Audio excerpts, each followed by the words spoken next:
Chicken അൽഫാം, chicken chilli, chicken biryani തുടങ്ങി എണ്ണിയാലൊടുങ്ങാത്ത chicken ഒരു ദാക്ഷിണ്യവുമില്ലാതെ ചവച്ചെടുക്കുമ്പോൾ ഓർക്കുക ദിനോസറിന്റെ ബന്ധുവിനെയാണ് നിങ്ങളിങ്ങനെ.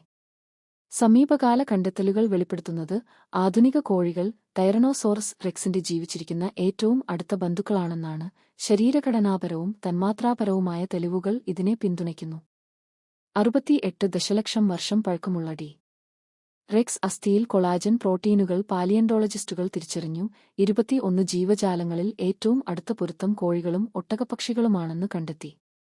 ഈ തന്മാത്രാ ഡാറ്റ മുൻകാല ഫോസിൽ തെളിവുകളുമായി യോജിക്കുന്നു. ഇത് ഡി. റെക്സ് ഉൾപ്പെടെയുള്ള തെറോപോഡ് ദിനോസറുകളിൽ നിന്നാണ് പക്ഷികൾ പരിണമിച്ചതെന്ന് സ്ഥിരീകരിക്കുന്നു. കൂടാതെ കോഴികൾ അവയുടെ ഡിഎൻഎയുടെ ഏകദേശം 60% ഡി. റെക്സുമായി പങ്കിടുന്നുവെന്ന് ആനിമൽസ് എറൗണ്ട് ദി ഗ്ലോബ് രേഖപ്പെടുത്തുന്നു. ഇത് ഭീമൻ ദിനോസറുകളുടെ കാലഘട്ടത്തിൽ നിന്നുള്ള ഒരു പ്രധാന ജനിതക പാരമ്പര്യത്തെ പ്രതിഫലിപ്പിക്കുന്നു. എന്നിരുന്നാലും അവ നേരിട്ടുള്ള മിനിയേച്ചർ പതിപ്പുകളല്ല. അപ്പോഴെങ്ങനെയാ ഒരു പ്ലേറ്റ് ദിനോസർ 65 എടുക്കട്ടെ?